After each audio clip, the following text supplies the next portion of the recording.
नमस्कार दोस्तों, D D के एक और रिएक्शन वीडियो में आप सभी का स्वागत है। तो दोस्तों, हर तरफ से पाकिस्तान के जो लोग भागे हुए हैं, दूसरे देशों में रह रहे हैं, वो बलूचिस्तान को लेकर लगातार चेतावनियां दे रहे हैं। वो लगातार बता रहे हैं कि पाकिस्तानी आर्मी बलूचिस्तान में क्या कर रही है।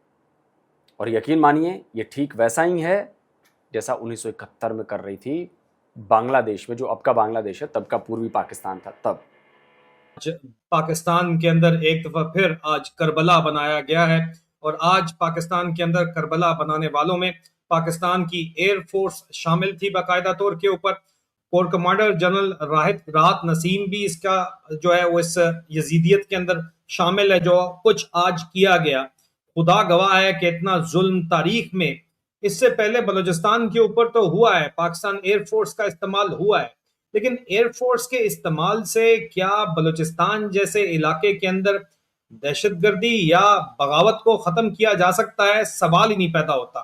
ये कोई कंसंट्रेटेड टेरेन तो है ही नहीं।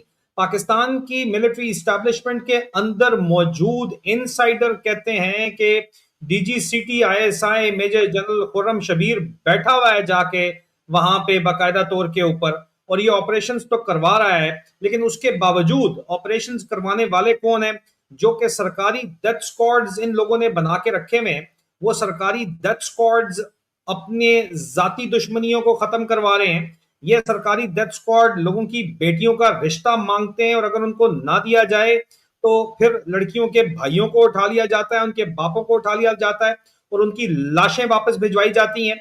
और जाहिर बात है कि इस वक्त जो आज अटैक हुआ है और जो रिपोर्ट्स हमारे पास मौजूद हैं और जो सबूत मैं आपको दिखाने वाला हूं, तकरीबन जो है वो 2 बजे के करीब गोंदन गांव है एक, उसमें रिहायशी इलाकों के अंदर पाकिस्तान एयरफोर्स ने स्ट्राइक की। 28 सिविलियंस जान से गए हैं, जिनमें 9 बच्चे और 7 खवातीन शामिल हैं और मजीद 17 अफराद के जख्मी होने की भी रिपोर्ट्स हैं।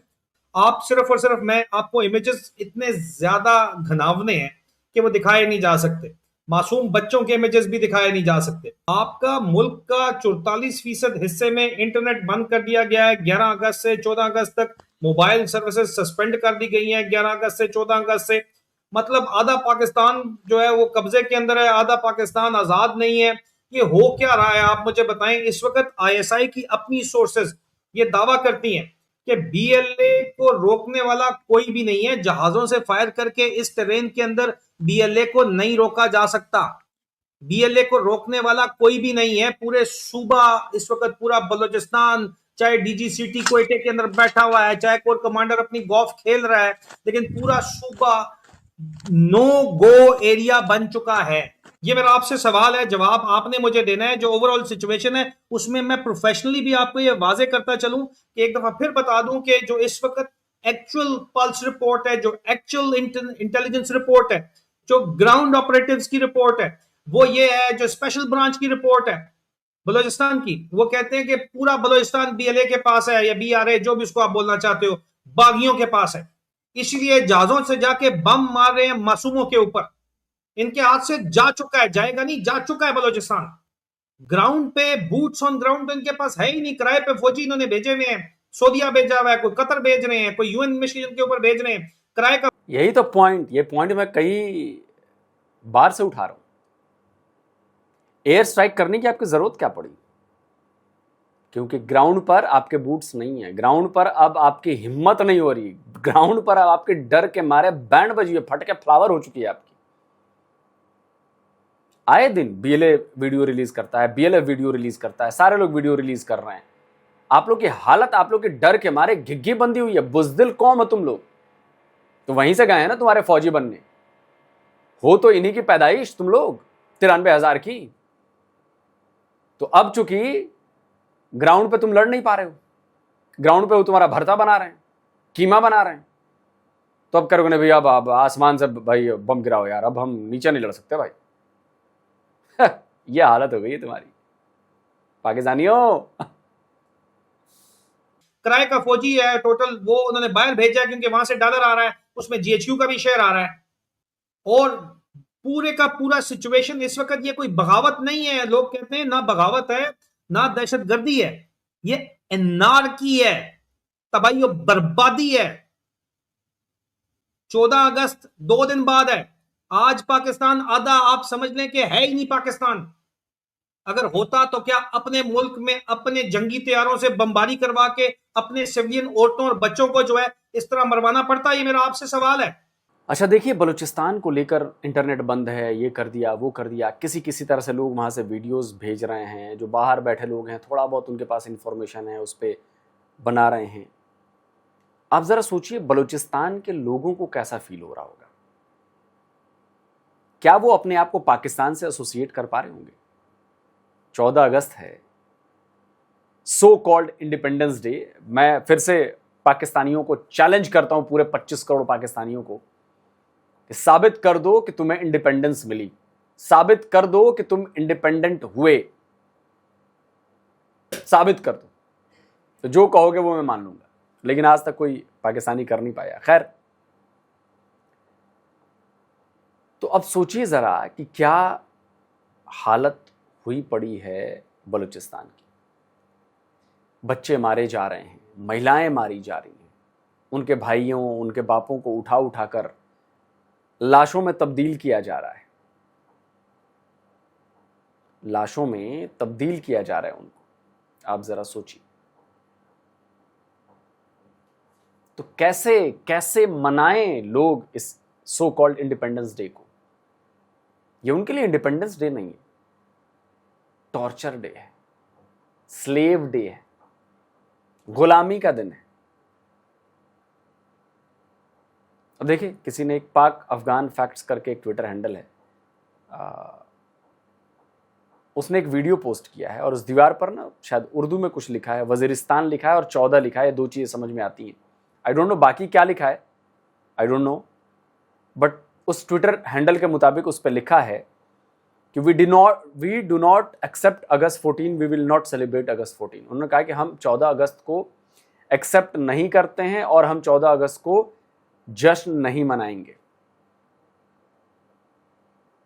ये वजीरिस्तान में ये लिखा हुआ है, ये जो वीडियो शेयर हुआ है। अब आप इस नफरत को समझ रहे हैं? और ये नफरत क्यों हुई है? जुल्म की वजह से हुई है। पाकिस्तान जो जुल्म कर रहा है उस जुल्म की वजह से हुई है।